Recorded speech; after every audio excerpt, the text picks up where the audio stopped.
Hello, good morning, madam. Mrs. Imabong, can you hear us? Every year they try to connect with this room. Every year. You remember last year? Look at it and see what's happening. Go to the audio. Okay, good morning. Sorry, I was muted. Good morning. Good morning. Can you hear us? Hello. Very clear. I was trying to unmute myself. And thank you. is it not by 11? Is it not by 11?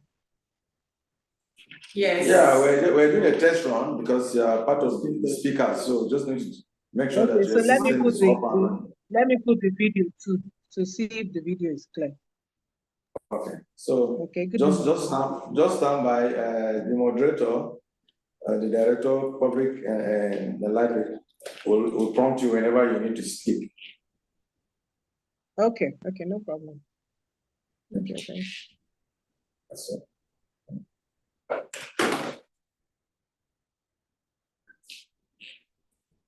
You're going to allow that to go,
Good morning, everybody.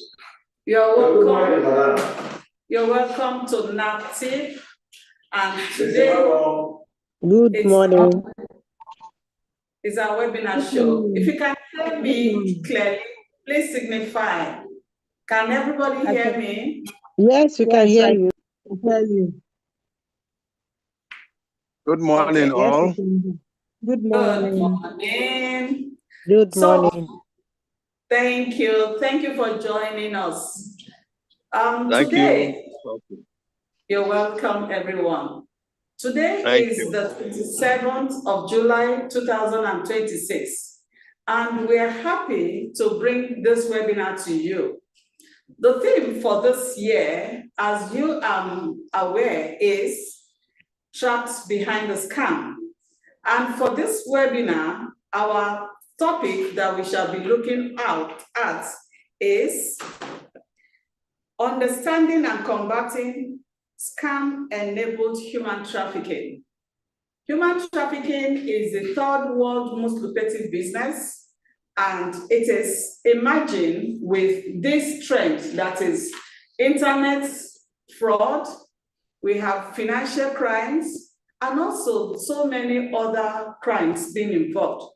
So today here with me, I have seated next to me on my left, Mr. Andona Oti. He is the Director of Investigation and Monitoring of the National Agency for Prohibition of Trafficking in Persons.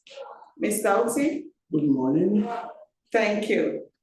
Next is the head of, the representative of the head of Intelligence and Head of Intelligence and International Cooperation Units, Mr. David John Cromberts. Good morning, Mr. David John Cromberts. Good morning, everybody. Good morning.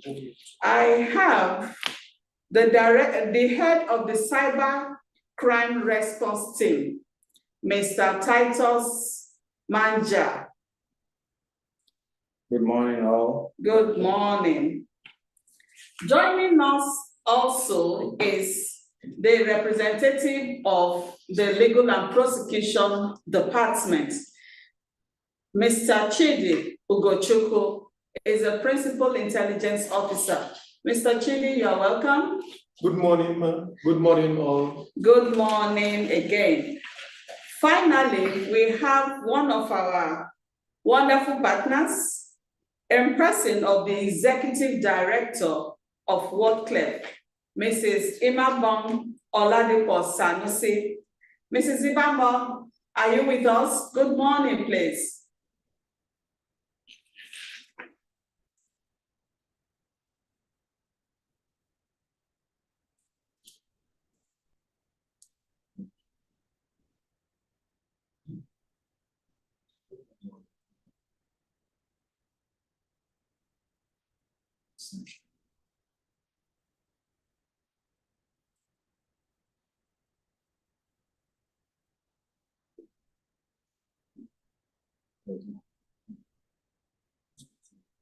Hello, good morning.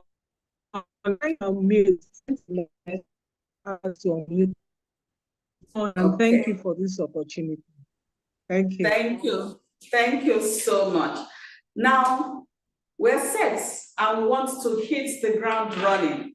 So I want to start this session by asking Mr. Andona Oti this question. Mr. Oti, you are the Director of Investigation and Monitoring Department. So can you tell us what recruitment patterns you see most frequently right now? And how have they shifted from the traditional trafficking methods NAPTIP investigated some years ago? Good morning, everyone, once again. Good morning. In answer to your question, madam, we can recall that barely 5 years ago, most cases involving trafficking were done by people within the community. we had madams or we had agents who were known within the community, who went from door to door, family to family, asking for families to give people, their children, their cousins, their wards, for some kind of domestic work or to travel abroad and do some skill acquisition so that they can get work in different countries. But today, the trend has shifted towards digital first and harder to trace recruitment. What we mean by this is that we're seeing more cases of online recruitment by social media, messaging apps, and jobs boards. We are casting far wider nets than we used to do, or that the recruiters used to do in terms of more reach, because if you have a phone anywhere you are, these people can get to you just by social media adverts or by placing jobs on certain sites. Legitimate looking fronts. We have fake job portals, fake job agencies, fake job sites, even scholarship programs that have been advertised recently and are targeting our youths and vulnerable persons. We have segmented recruitment chains where different people are given different tasks to perform during the recruitment phase. You have people who go out or who sit in an office and send out emails or messages targeted at young people. And then you have people who actually interface with these persons who indicate interest in these jobs and recruit them, as it were. You have people who are willing to do the travel agency kind of role. Those are the persons who prepare tickets, who prepare itinerary for travels and all that.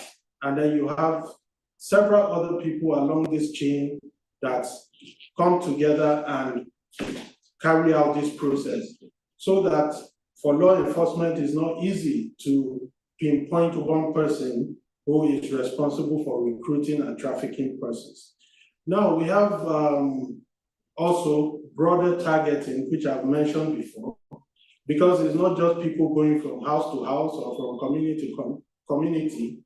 They can reach a wider audience, they can reach more people at the same time and pass on their messages. We have scam labor overlap. What this means is that there are actually people who are running legitimate recruitment agencies and seeking jobs for people who require these jobs. But we have discovered that some of these agencies or recruitment sites, though legally registered, along the line sometimes they turn into something else. And these victims end up being exploited along the line. So a common thread within all these things that I've mentioned is deception. Deception gets you to agree to one or two things and then move you from one location or the other. By the time you know what is happening, you are in a totally different environment and you are being exploited for labor, for prostitution, and several other things. Thank you. Thank you so very much, Mr. Anduna Oti. I have in this room a very wonderful colleague of mine. He's my brother and the head of the Press and Public Relations Unit, Mr. Vincent Adekoye. He's here to give us moral support and to chip in his experience in the field as a journalist and an investigator also. Mr. Vincent, we are glad to have you here. Thank you, ma'am. Good morning, ma'am. Good morning, everybody. Good morning.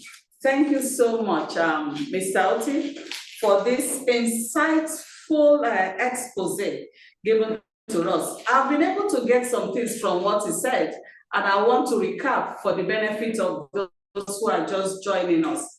He told us some things that are trending now with this internet and cyber-enabled human trafficking. And he said that now the traffickers have far wider reaching nets. So they don't need to go from house to house to recruit their victims.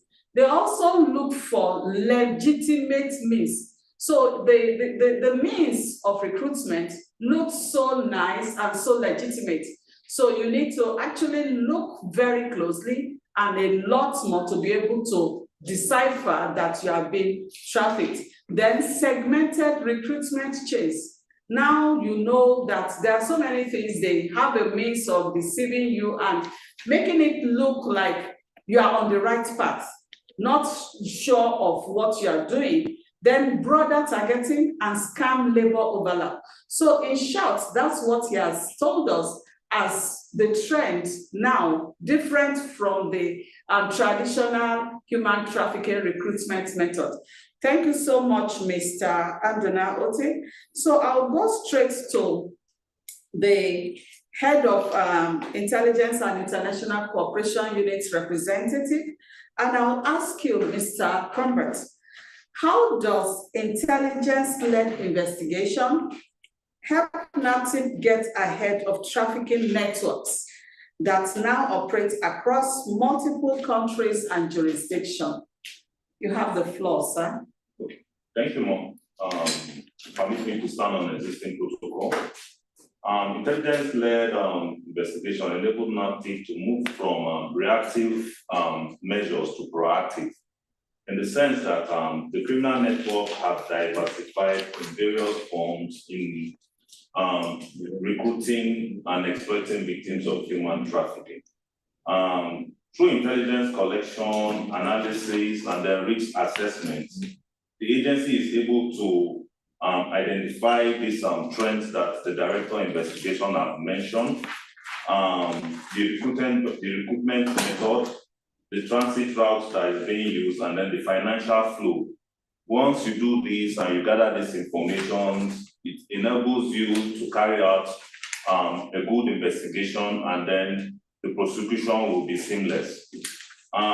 Today, traffickers exploit the social media platforms, just as the director has said, encrypted messaging platform, online job advertisement, and fraudulent travel opportunities to recruit victims across borders. Intelligence flow also allows us to detect these patterns early as criminal network identify links between suspects operating in different countries. And with this intelligence flow, it provides us with actionable intelligence that is being shared immediately. So it is important that we work together as a team.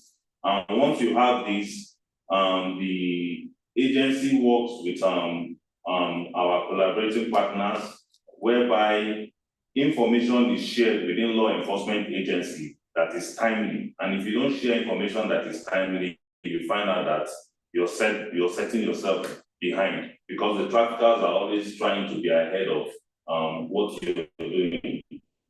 So it is good that you share this information timely so that you disrupt the victim before they move, you disrupt the criminal network, and you also gather your information that is being shared so that your prosecution will be successful. Thank you. Thank you. My take from his presentation is sharing information timely.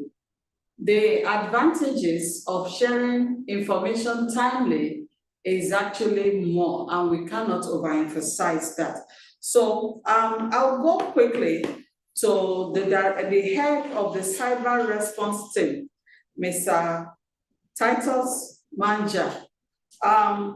You are actually the main person in this hall because you deal with quite a lot of things, cyber crimes, extortion, different things that are happening. So we are actually supporting you here today. So you will have to take time and expand on this topic for us. So your first question, sir, is how are traffickers using tools like cryptocurrency and increasingly AI to recruit victims and cover their tracks? Thank you very much, Madam, and then good morning, those on the virtual platform and those on where I think we're transmitting on YouTube and also on our Facebook channel, so you can log on in case you have issues joining on Zoom. So let me start with why this matters. Human trafficking is to begin with a stranger at a motor park, a neighbor with a connection abroad, or an auntie who promised to send a child to school in the city. It still does, but increasingly it begins with a notification or a phone. Just like my senior colleague, the Director of Investigation, said, traffickers have moved online because the internet gives them three things they never had before. That's the reach, it can reach anywhere, the anonymity, and also the speed at which they can connect so many people. Once a recruiter sitting in a room in either Lagos, Accra, or Dubai can approach 10,000 young people in a single afternoon, screen them for vulnerability, and never once show a real face or a real time. The crime has not changed. The deception, exploitation, and control at the heart of the traffickers are exactly what the Trafficking in Persons and Prohibition Enforcement and Administration Act criminalizes.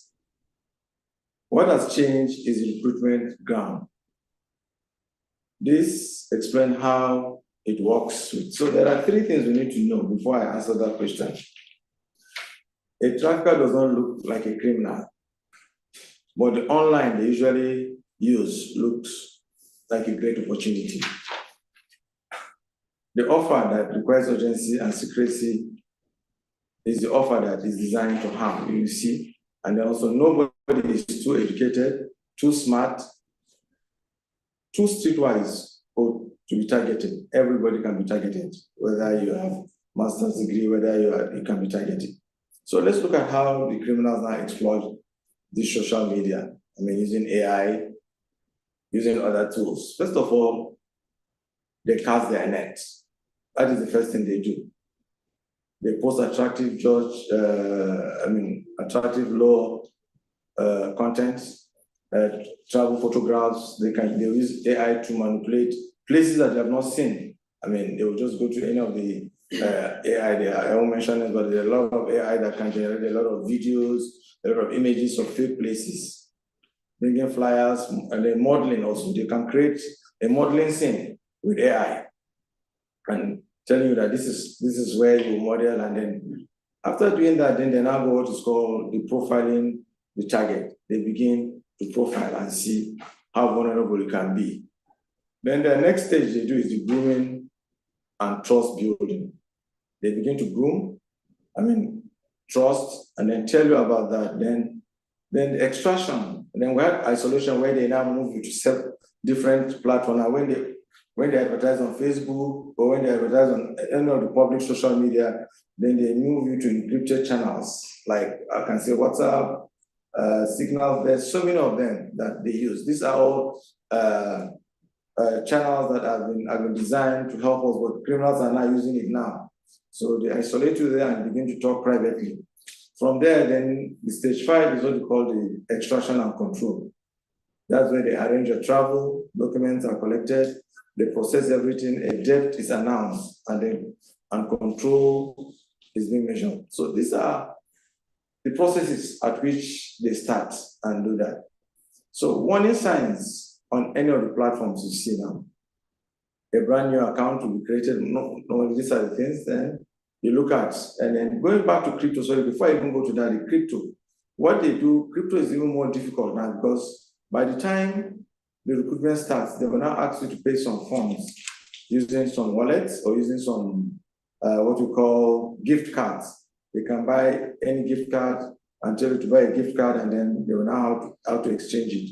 By the time they begin to use cryptocurrency, especially they're using what we call the centralized and uncentralized. Most of them use the uncentralized way of transferring with the cryptos. And most of it, again, if they use the uncentralized ones, they can now introduce mixers. By the time they introduce mixers, that is when it's very difficult for us, actually, the law enforcement, to trace where these funds go to. So these are basically how they begin this particular absent. Thank you very much. Thank you so much.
Hello, please, no audio, please.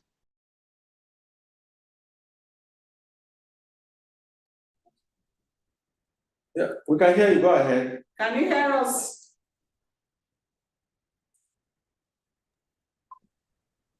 Everybody is Hello, muted. hello.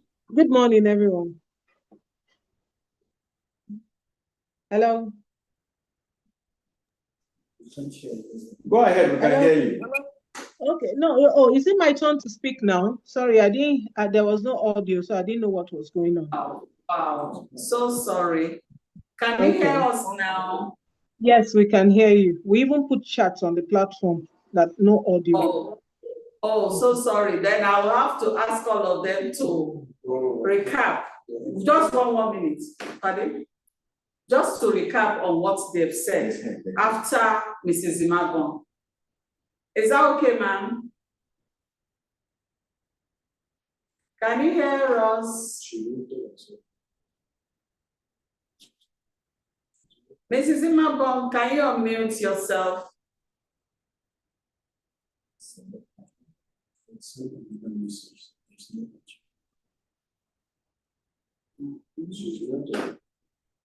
That is not good.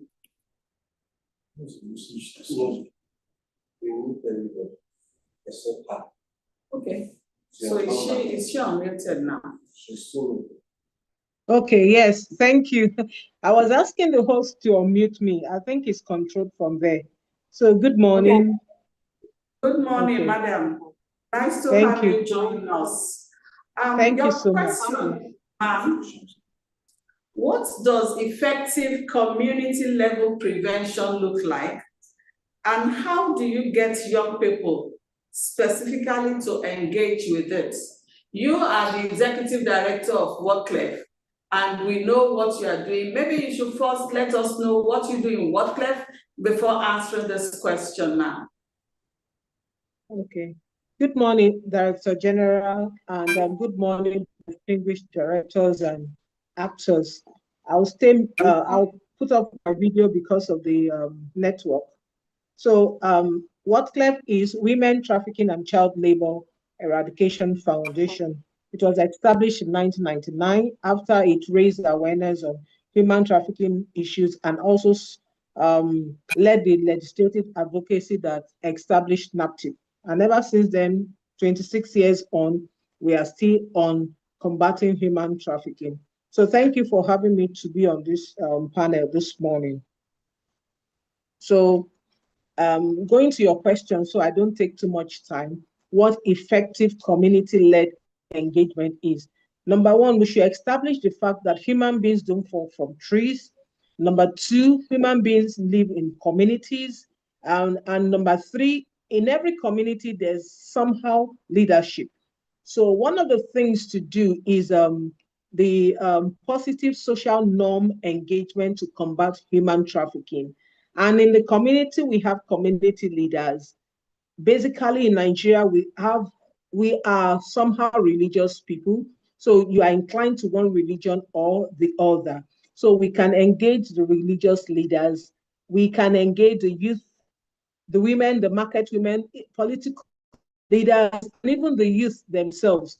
So one of the, how to engage the youth, another question you're asking. The youth are very vibrant people and they are people full of energy. You have to take the fight to, or you have to engage them through what they like. And I think youths like music. Yes, they like music, like fashion. These days, even youth are into food, entertainment. So through the entertainment industry, you can have young people now who are engaged in this fight. If you use them as icons and ambassadors, and also celebrate them, we can also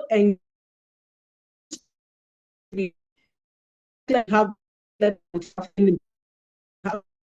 in private or government school. So the in-school students can be engaged through that.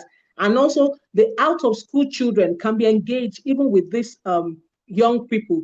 We can also engage the young persons through universities. And one of the best things we do in WhatLeft is working with the National Youth Service Corps scheme, the NYC. They are the boots on ground. In fact, they are everywhere. When we do the trainers and the flag off for them, they go to establish clubs and also carry out this activity. In fact, they have been very helpful. So far, this is July. We have reached about, I think, 16,000 persons through the NYC. They go to schools, they have their club days, they have a lot of things they do. And also one of the ways is also to engage the victim. The victim voices leads the way. I think that's one of the theme for human trafficking. Was it 2020, one of the years? So the victims also speaking out using the social media platform. It can really be very attractive to the youth. What I'm trying to say in essence is that allow the youth to be engaged through what they like and let them also be leaders, ambassadors. WhatLeft, for instance, our survivors have been speakers. They were the last speakers on World Day Against Child Labor. They are speakers on the school assembly ground, in their classroom, in their school club. So engaging the young people, we actually make it very attractive so that peer-to-peer talk, so to say, this is a very good way to get them involved. Thank you.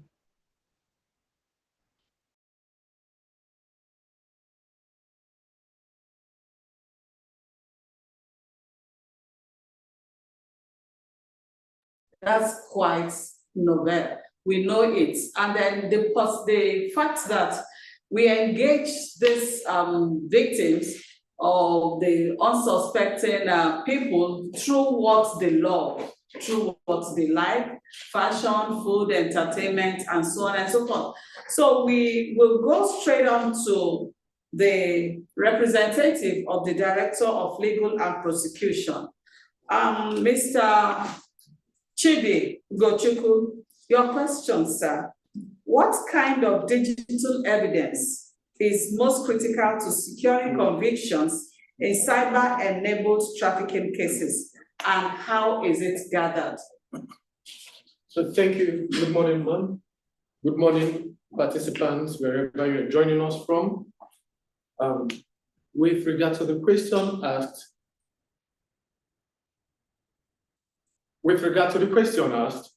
the type of digital evidence that is best for conviction during prosecution and how they are gathered. If we look at the modern trends from what the Director Investigation has said, the representative of the head of IICM and the head of the CRT, it is very, very evident that mobile phone data plays a huge role because most of the commission of this offense has gone online.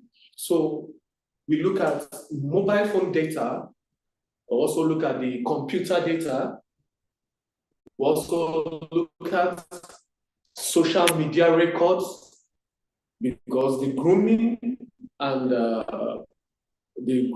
is mostly done on social media and messaging platforms. So we look at those records to get those records. We look at also email records.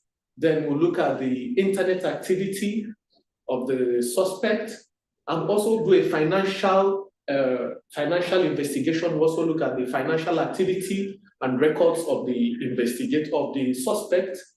These are all evidences that we gather that go ahead to show the commission of the crime, and which plays a huge role in prosecution. And how do we get most of these evidences that I've listed out? Most of them are gotten through authorized seizure during arrest. At the point of arrest, most of the phones are seized, the computers are seized.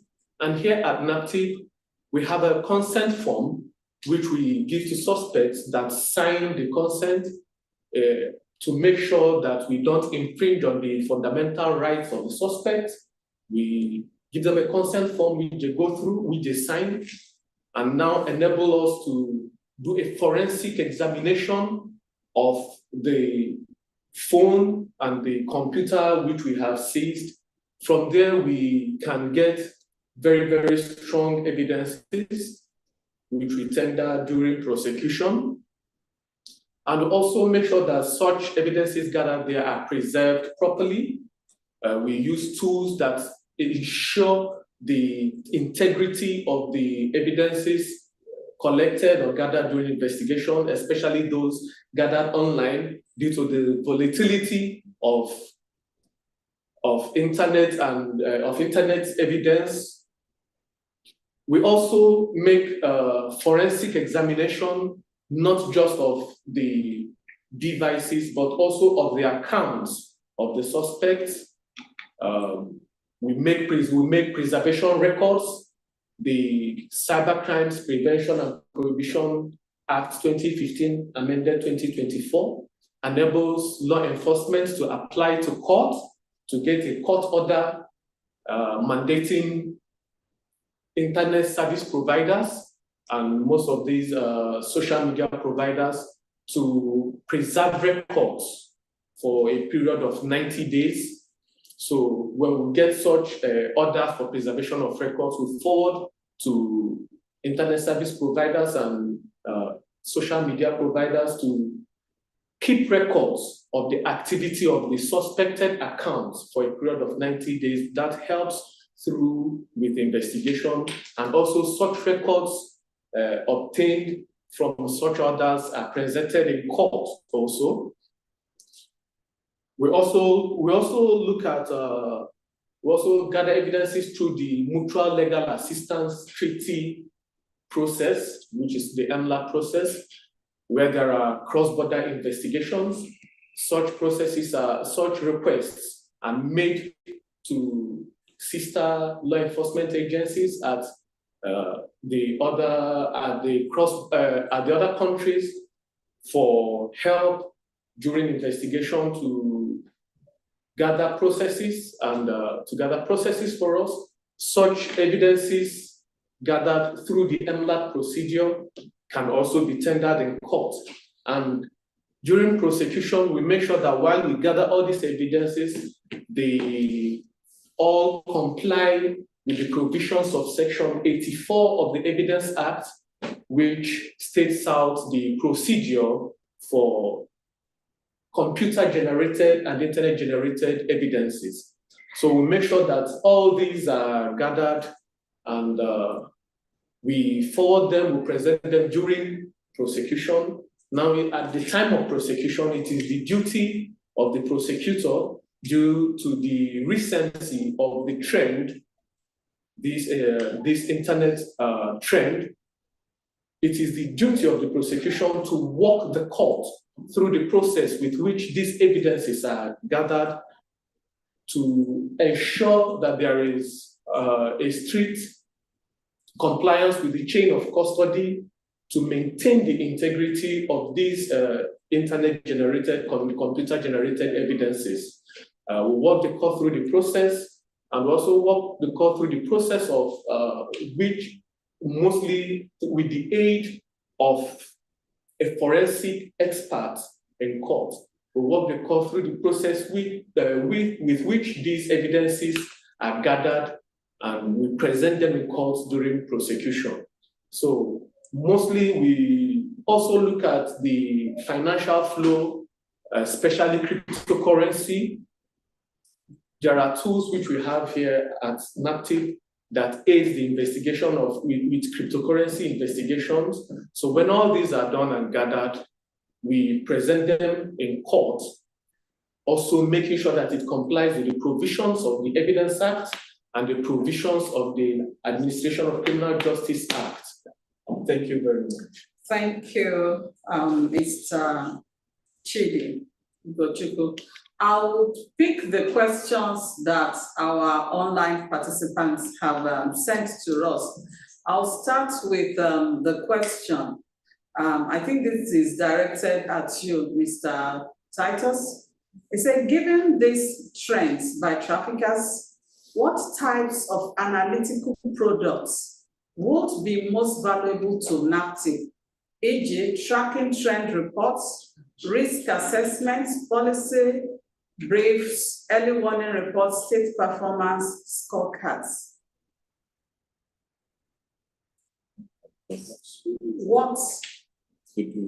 What types of analytical products would be most valuable to NAPTIP? And he listed some of those analytical products: trafficking trend reports, risk assessment, policy briefs, early warning reports, etc.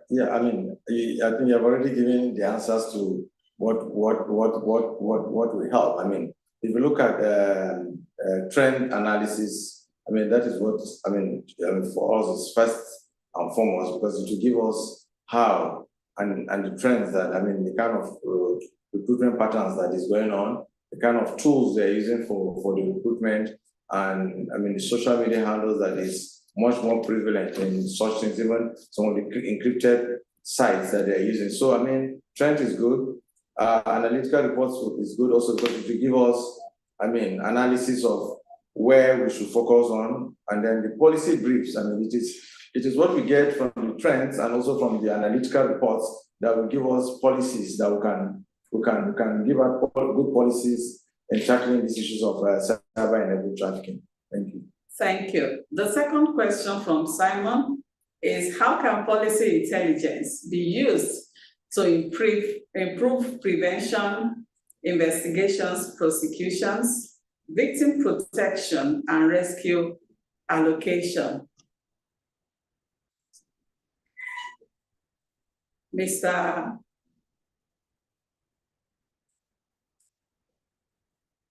Chidi, okay. Can you answer the question for us? All right. Okay. The policy intelligence goes a long way. It gives us an idea of where to look at and what to look out for. It will aid greatly in prosecution because it gives out a detailed information of how the trends of trafficking, and when we look at the trends of trafficking, it gives a proper direction for investigators to where to look out, what to look out for, and it also aids prosecution because if a good prosecution is based on a proper investigation, and an investigation which is tailored with through the policy intelligence guides the investigators properly and also enables a proper prosecution. And it also goes ahead to inform on how we deal with victims, especially victim protection, and how we share resources towards investigation, prosecution, and victim protection. Thank you. So let me go to the other questions that I have here while we're waiting for more questions from our online participants. I would ask the head of Intelligence and International Cooperation Unit representative, his second question. What does effective cooperation with Interpol and foreign law enforcement officials actually look like in practice? And what is the biggest obstacle to faster information sharing. Thank you. Thank you, Mom. Effective international cooperation is mostly built on trust, timely communication, and mutual legal assistance. And in practice, NAPTIP has worked with the Interpol, embassies, foreign law enforcement agencies, the National Intelligence Agency in Nigeria, NIA, the National Central Bureau, and the Ministry of Foreign Affairs, where information are being exchanged, and it leads us to exchange of intelligence. We are able to trace suspects, identify victims, facilitate rescue and repatriation, and then support investigation. And successful cooperation has also led to the rescue of Nigerian victims abroad. And it is vice versa between Nigeria and other countries. So for the greatest challenges that is common, I'll mention just a few. First of all, we talk about difference in the legal system, because what you find here in Nigeria is different from what you find in other countries. The second I will mention is the data protection laws, because we find that the laws are different between Nigeria and other countries. So at times, to get some certain information is difficult. Then investigative procedures. We find that at times when you charge cases to court, it takes a longer period of time before these cases are concluded. Then there's also delay in the mutual legal assistance. So we also have language barriers. At times when victims are rescued in abroad, some of them don't know how to communicate in English. They only prefer their local dialect, and you find out that you have to bring in an interpreter to understand what they are trying to tell you. So thank you. Let me ask a question as a follow-up to what you have said just now. You said Nigeria, we have rescued many Nigerian victims abroad. Have you also rescued, can you tell us how many you have rescued? For statistics purposes, I can't mention a particular number, but certainly we've rescued over 100 or 200 victims abroad so far for this year. Because from what we have now, as I'm speaking to you, also by tomorrow, we'll be receiving a victim from Ghana, and we have so many in Ghana. Likewise in Mali. If I could recall, some few weeks ago, the DG had to attend a meeting in the National Assembly based on what is happening in Mali with Nigerian victims. So we've rescued over 200 victims so far this year. Thank you, Mom. Thank you so very much. That's quite interesting. Over 200 victims this year alone. Thank you, sir. I'm still expecting more questions to come up. While you are waiting for that, let me ask the head of our cyber response team, Mr. Titus Manja, what practical steps can everyday social media users take to spot a fake job ad or romance scam before it's too late? Someone mentioned timely response. So you are the head of the cyber response team. So how do you go about this? All right. Thank you once again. Let me say that fraudulent recruitment is the single most common entry point into technology facilitated trafficking, because it targets the most legitimate motive a person can have. And the desire to work abroad and to make more money is always there. So common formats in the Nigerian context that we need to look out for. If you look at the offer now, the offer could be domestic and care work in the Gulf region. That's what they will tell you. How is it presented? 3 flights, 3 visas, equivalent salary for far above local rates, and then leave next week. They will tell you quickly, you can leave next week. We'll give you free flight, we'll give you everything free. Then what it often becomes, passport seizure, unpaid labor, confinement, and physical and sexual abuse under sponsorship arrangements. Then the next one is the offer again, another offer, hospitality, spa, or entertainment, work in Europe and North America. This is how they target. And then how is it presented? Agent handles everything, no interview, no contract. So those are the things you should look out for. Nobody interview, there's no contract, they'll just offer them. What happens then? Then debt bondage and commercial sexual exploitation. Then customer service, I've broken down this into different regions now. For domestic, it's usually in the Gulf area. Then for hospitality, Europe and North America. Then it comes to customer service, crypto and IT jobs, mostly Southeast Asia. And how is it? They'll give you, they tell you high salary monthly, between $500 to $2,000, they'll tell you get monthly. Then they will provide accommodation for you, and then they will tell you only English-speaking people can be taken into that job. By the time you get into that, then you're being forced into criminality in scam compounds. Victims are made to run romance. If you see what has been happening, especially in the Southeast Asia, many Nigerians are just recently this year, January, I think the representative head of international IIC is here, and they have rescued over 157 Nigerians from different scam centers across Southeast Asia. I think 23 were from Myanmar and Laos. So these are the kind of things. So the things to look out for: recruitment in the Gulf, hospitality and spa in Europe and North America, and then customer service and cryptocurrency jobs in Southeast Asia. These are where you look out for. Thank you very much. Thank you. I have questions from our online participants.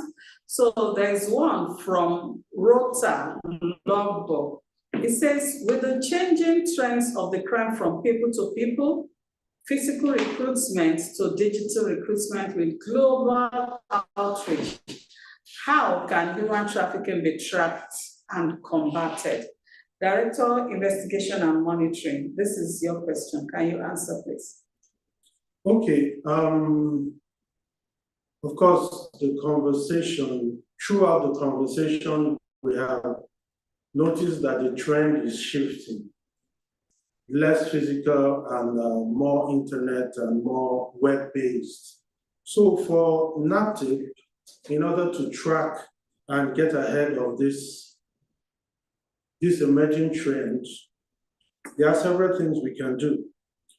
Number one, public awareness to the young persons and potential victims out there, so that they take a critical look at the job adverts and opportunities that they see online. If you cannot decipher that something is fake or is too good to be true, you can reach out to somebody, you can reach out to law enforcement, you can reach out to older people within your community or within the family to look at what you are looking at so that they can best advise you on how to go. So that is one, public awareness. Another way law enforcement can get ahead of this is partnership with tech-based organizations. Companies like Meta, they have information of the people that use their applications, Facebook, Instagram, TikTok, and the rest. Now, our partnership with all these people can give us information that is not readily available to us. They have this information. So when we partner with them, these accounts, when it comes to it, and with the proper court orders and documentation, such people can be traced through their internet accounts and brought to book. The agency can also trace bank accounts, movement of funds. We have noticed through the conversation that these people, of course, they don't do anything without, first of all, getting payment from their would-be victims. So part of the things we can do is to track this money. Where is the money coming from? Where is the money going? And who eventually uses this money, or who eventually gets this money into their accounts. So tracking these accounts can reveal the persons behind these scams.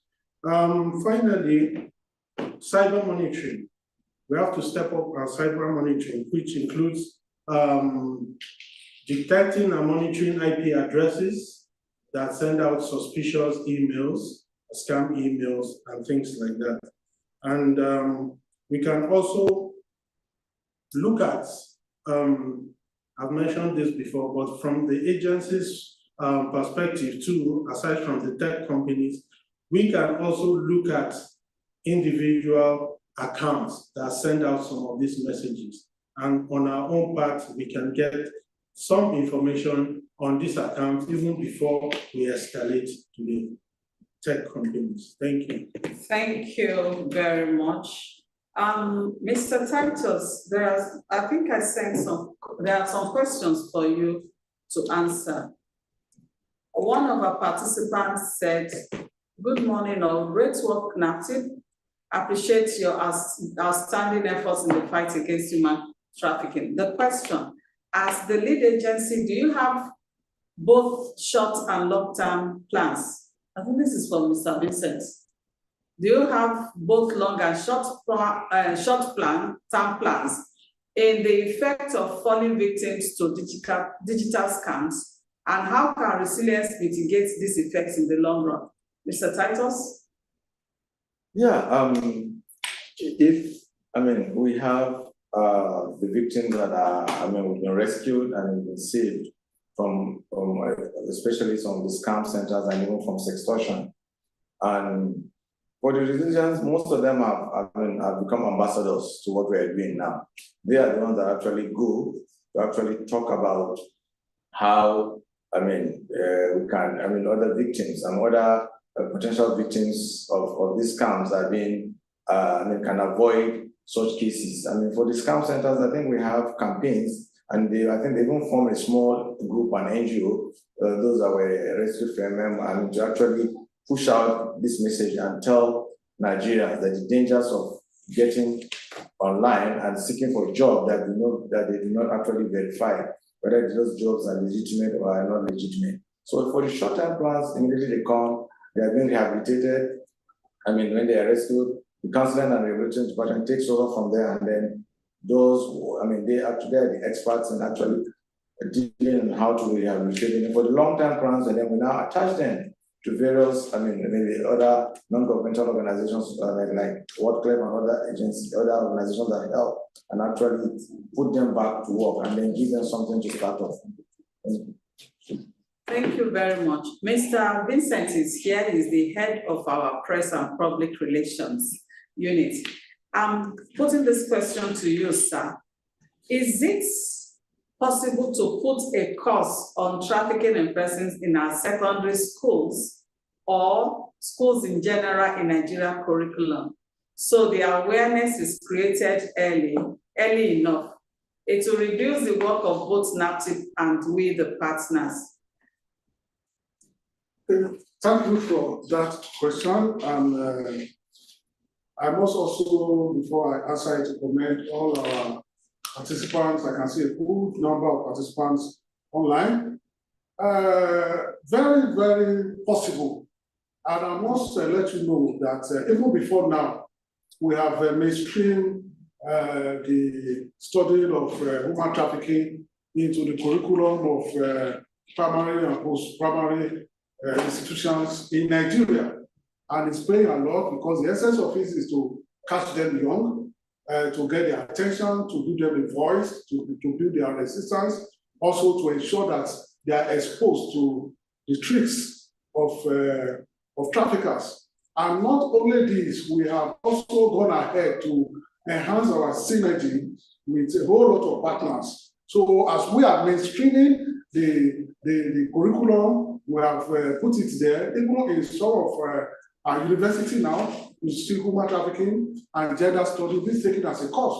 It's been taken as a course, and we are appreciating our collaboration with post-primary institutions in Nigeria. So we have mainstreamed it, we have gone ahead, and also as part of our counter-trafficking effort, also to bring the situation under control, we have increase the advocacy on our policy implementation. We have a whole lot of policy coming on board from our partners. We have Regulation 2019, the the implementation is becoming a problem to traffickers now. And we're also having a whole lot of our policy coming on board. We are very, very soon, we are building a consortium of dedicated media practitioners who will be very, very willing and very ready to work for us in the trafficking space and the SDBV. In the next few weeks, through one of our partners, we shall be coming up with a dedicated media force. So we are building capacity of officers, we are building academics, we are going to primary school, we are going to secondary school, we are inaugurating vanguards in all the schools. We are making heavy impact in the local area, unreached area. So our target is to go ahead of the traffickers. Yes, they have the reach, we have the speed, but we have policy on our side, and we have cooperation, we have synergy. Thank you. Thank you. When Mr. Vincent is speaking, you just have to listen to him. He's the mouthpiece of the agency and he's doing a good job there. Thank you, Mr. Vincent. I can see Favor Simon's hand up. Do you want to ask your question? Favor Simon, are you still there?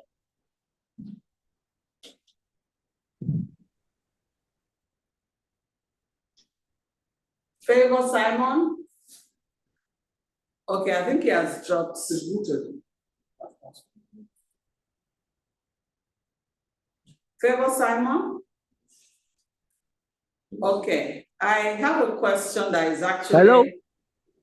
Okay, thank you. Yeah, can I be heard now? Yes. Yes. Good morning. Okay, good morning, everyone. Happy to join this discussion with NAPTIP.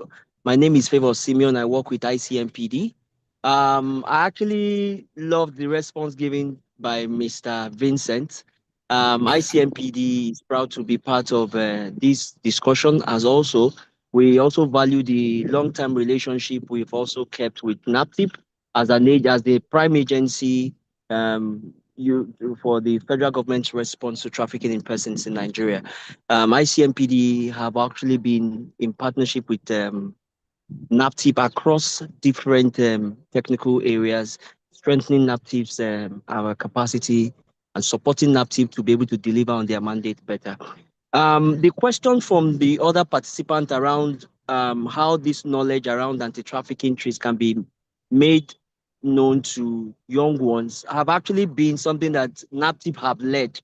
Mr. Vincent have mentioned it, but just to tell you the depth of it, which ICMPD is still supporting, is to tell you that currently in the primary and in the secondary school curriculum, which was revised in 2025, the last one, in NAPTIP's partnership with NERDC, the full weight of anti-trafficking response have actually been, have been domesticated, that have been infused into that curriculum. And as we speak now, we have targeted subjects where trafficking contents have been infused in those subjects, and students are learning those subjects and they are using those subjects to improve their knowledge and on their understanding on trafficking risks. We have evidence from different states. We share a lot of this evidence with NAPTIP. Mr. Vincent, we were in Edo sometime last year with some of other media partners to also see areas where we can take the media into the community to help disseminate this information. So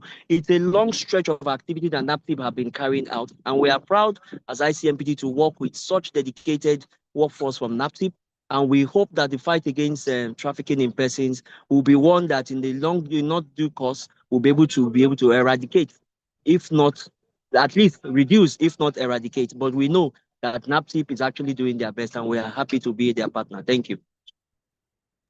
We are very, very happy to hear from you, Mr. Simeon. Thank you so much, and thank you, ICMPD. Without you, we wouldn't have gone so far. Let me also chip that with ICMPD and NAPTIP, we've been able to inaugurate over 200 active VAP, that is anti-trafficking in persons, violence against persons, vanguards in our schools across the country. So I have a question there is a question that has been answered. There is one by Tajudi Akoji about education research to strengthen knowledge and skills. Okay, it says, to what extent is NAPTIP engaged in educational research to strengthen knowledge and skills among students necessary for early warning systems against trafficking in Nigeria. I think that has been answered by Mr. Vincent. And the rider to that is what I mentioned about the active verb that has been that we inaugurate in schools. The second question by him says, I saw a post from a trafficked lady in makeup shelters in Mali. My question is, can NAPTIP visit Mali and rescue our people as was the practice in the past? Noble John S.M. Egu from Egu Care Foundation. Now, this is not what we can say here, but I can tell you that the agency will not neglect any cry from her citizens. We work in partnership with people, with agencies, mission countries abroad.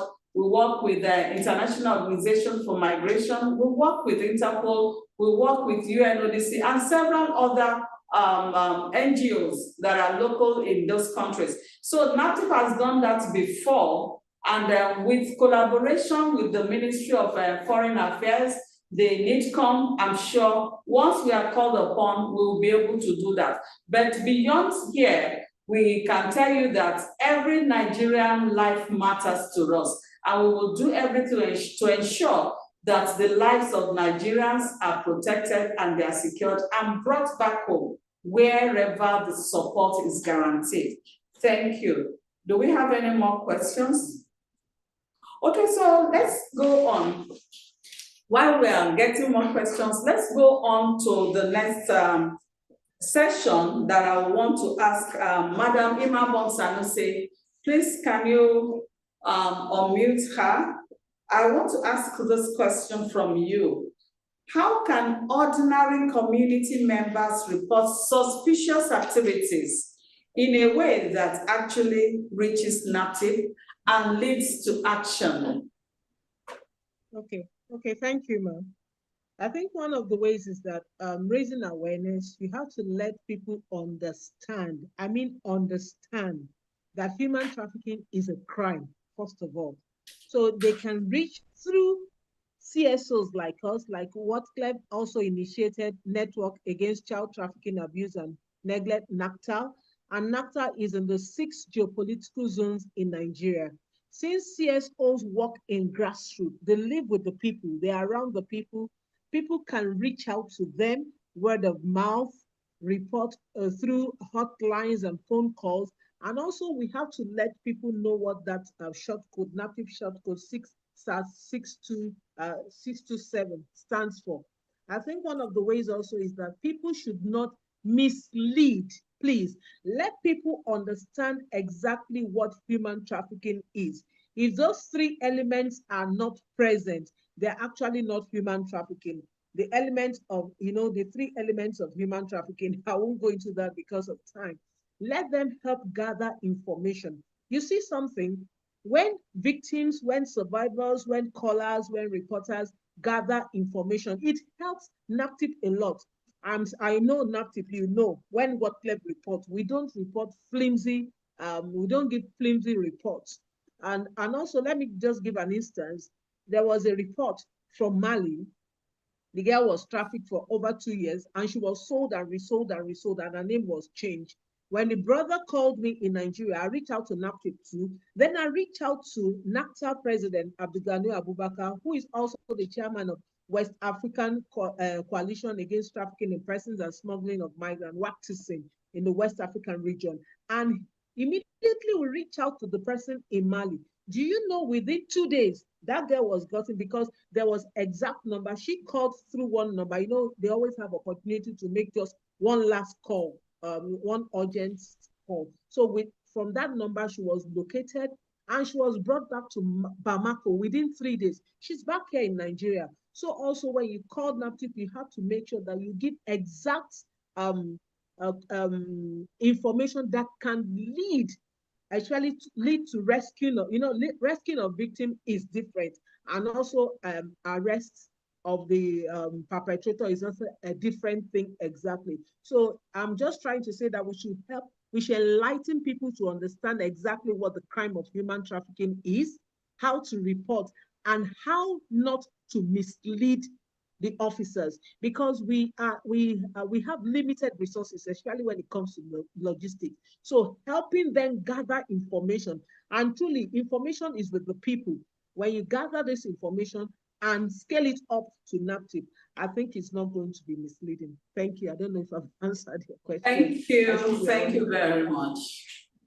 Thank you very much, Madam Imabon. And I'm very happy to hear this good news. It shows NAPTIP is working. I think we deserve a round of applause for that.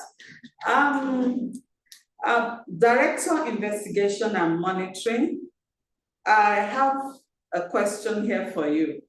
Without compromising ongoing cases, can you walk us through how a scam like a fake job or scholarship offer typically escalates into full-blown exploitation?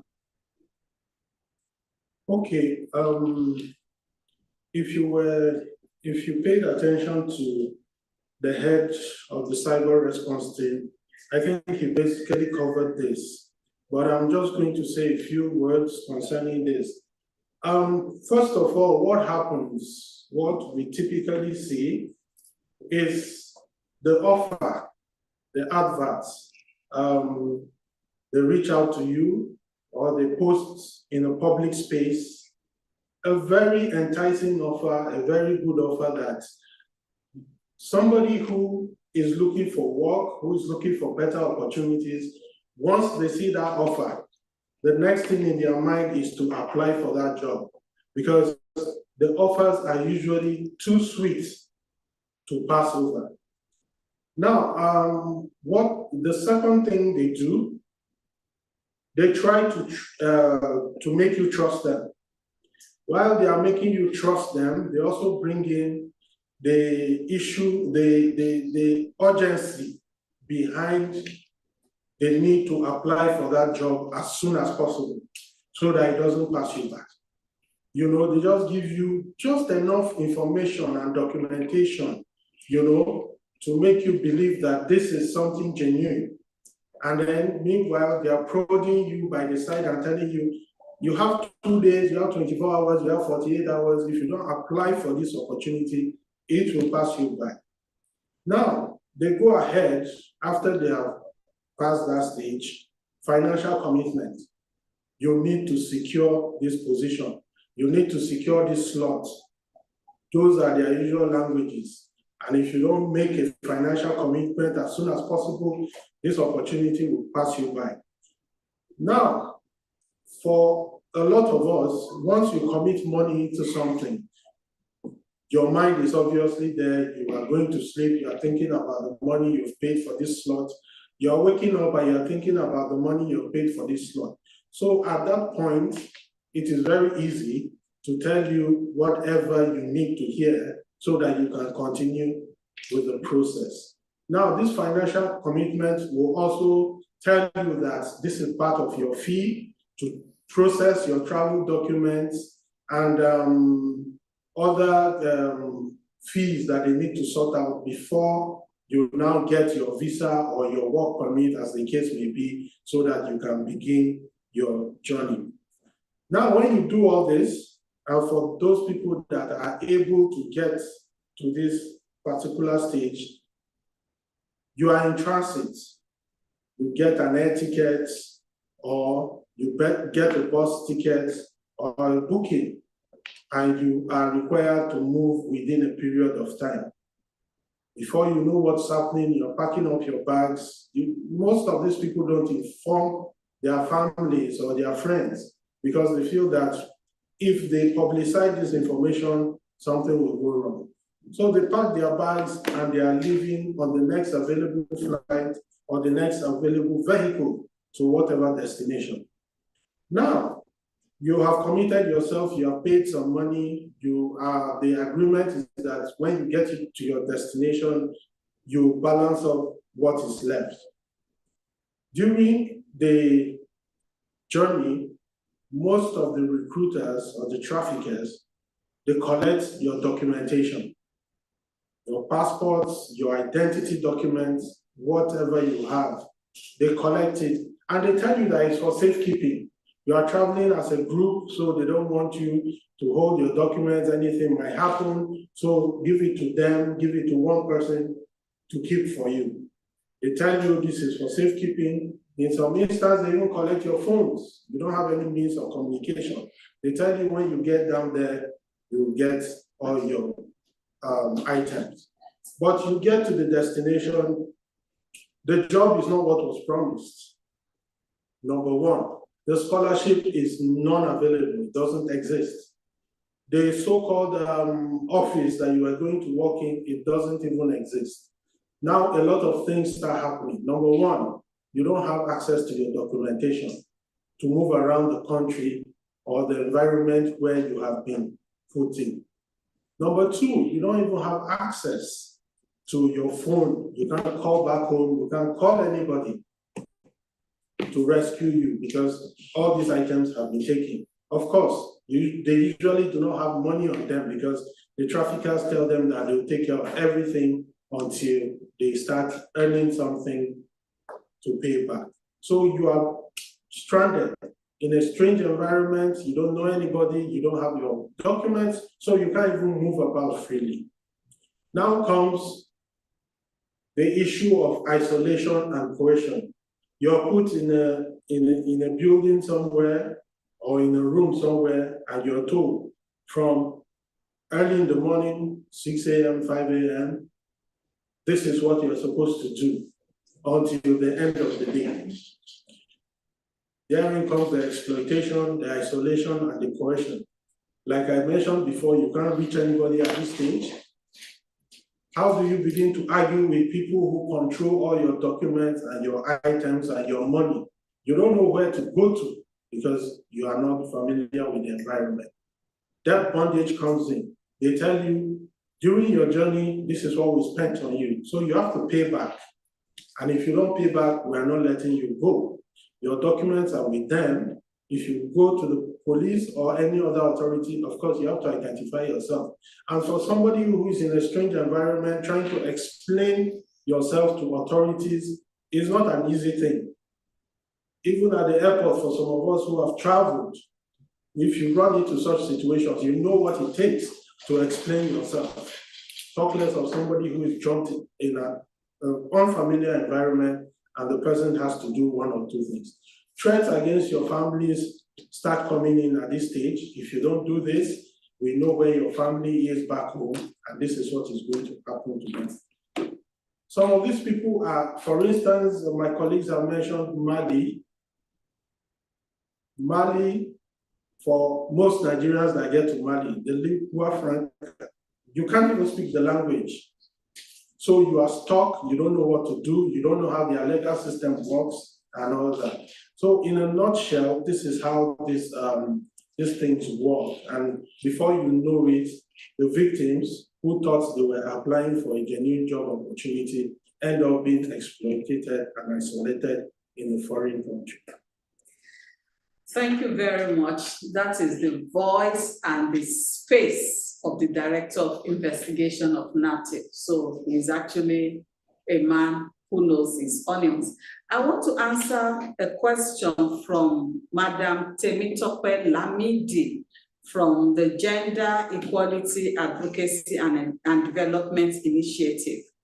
You ask, what is NAPTIP doing to follow up survivors for either psychosocial support or to find out if they're actually just unrepentant and still want to travel out illegally. Now, I want to let you know that one major mandate the agency has is the protection of the victims of human trafficking. Either they have been trafficked or they are vulnerable. And we do this by the counselors that we have in our shelter. We have shelters across the country, and we have the counselors there who talk to them and make them, they go through psychosocial therapy. They are also given a very beautiful reception, and they are made to feel at home. So with this package that we have for them, also they can be reintegrated. So you can actually get their trust to be able to talk to you And from there, we are able to know if they want to go, they would have had change of mind. And then for those who are going there, they will actually tell you that, oh, man, this is what happened. If they were telling you lies initially, you discover that because you have won their hearts, you've won their trust, they can actually tell you what has happened and what was about to happen. So the agency's mandate covers the protection of the victim, and this is what we do in the counseling and rehabilitation department before they are reintegrated into the society. Now, we are gradually getting to the end of this webinar, and I must commend everyone that has been part of this wonderful segment. It's been quite engaging, very active, very insightful. I'm sure there are so many more questions. Okay, I have 2 more questions that are yet to be answered. I think I sent one, Mr. Vincent, you have a question with you. I think there are 2 questions actually that you have. Can you give us the answers? Answer our participants, please. Okay. The first question said there is a growing incidence of baby factory for human trafficking in Nigeria linked to poverty. What can be done about this? My response is this. Can we say it is as a result of poverty? Because I don't know what a 16-year-old girl or 17-year-old girl in university, what amount of money she needs, that she decided to sell her egg, harvest her egg and sell it. And also, yes, we say, yeah, people are challenged also, not entirely poverty.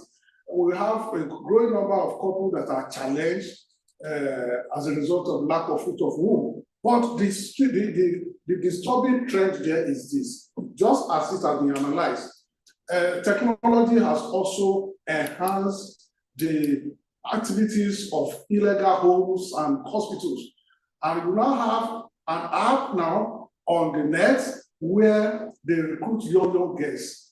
They group them and they recruit them. And before you know what, you see them, they turn them to baby factory. We had an operation a few months ago here in Abuja, a very prominent estate where we rescued about 16 pregnant girls. The oldest among them was 21 years old. And they were promised that, oh, if you deliver a baby girl, this is the amount of money. If you deliver a baby boy, this is the amount of money.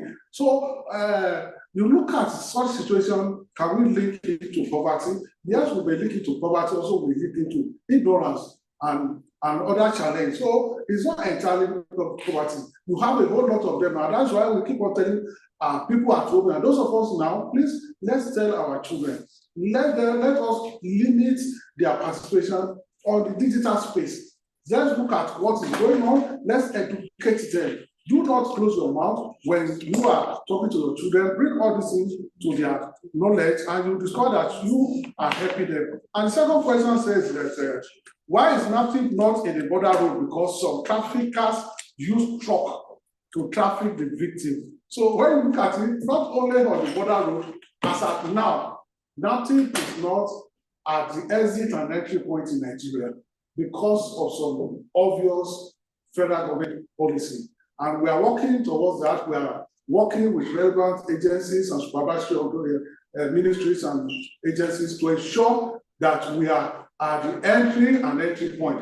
But the good news is we have fantastic and robust synergy with our sister law enforcement agencies, with Nigerian police, Nigerian army. In fact, last year, Nigerian military rescued a whole lot of victims who were being trafficked from one part of the country to the other. And the same thing, Federal Road Safety Commission also, we have a whole lot of this. We have synergy also with organized transport body in Nigeria, National Union of Road Transport Workers, National Union of Road Transport Owners. We have synergy with them. So our absence from the road does not imply a situation where we have feeding. No, we are synergizing and we are getting some of the victims being intercepted. Even occasionally we have raids.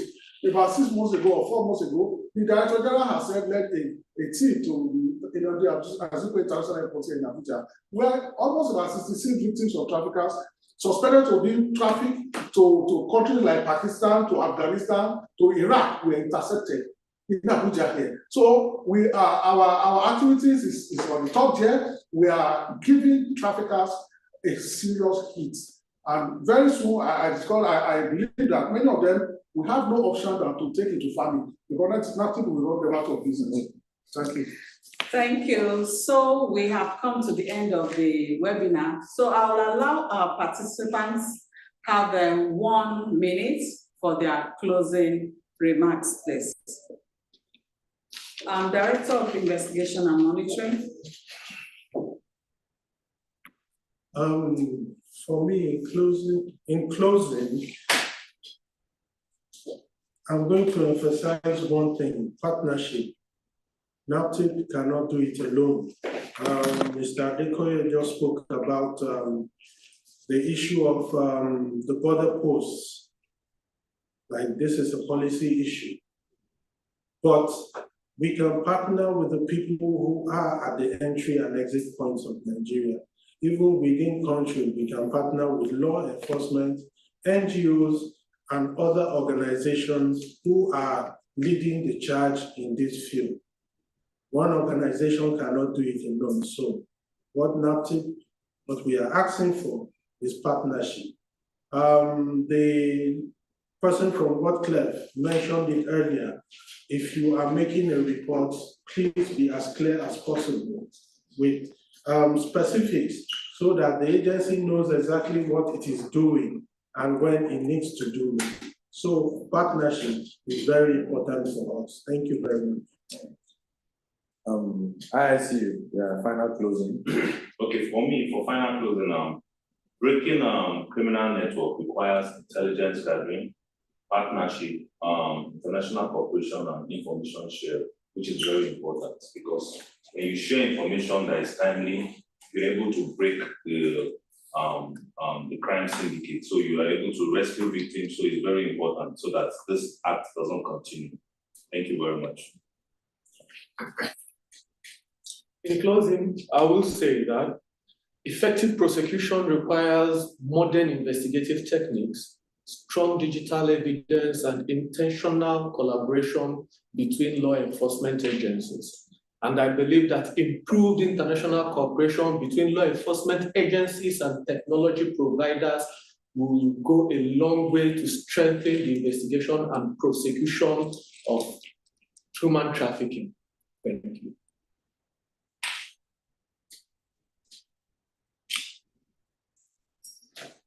Okay. In closing, let me say this: traffickers now recruit on the same apps we use every day.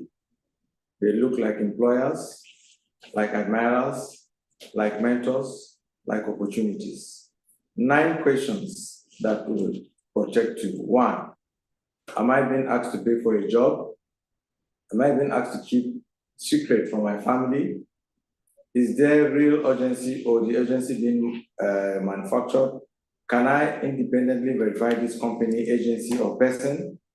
Have I seen this person live or on scheduled video call? Is anyone asking me to send money, crypto, or intimate images? Will I still agree to this offer, sleeping on it and telling my mother? Does anyone I trust know exactly where I am going, with whom and when? If this went wrong tomorrow, who will know to look for me? If these answers worry you, stop and report. You lose nothing by checking. You can lose everything by not checking. Thank you very much. Madam Mimabong, you're still with us. So let's have your last line, please.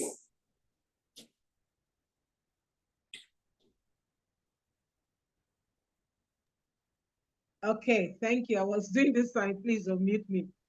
So it's all about the whole of government and whole of society. Indeed, no one can do that alone.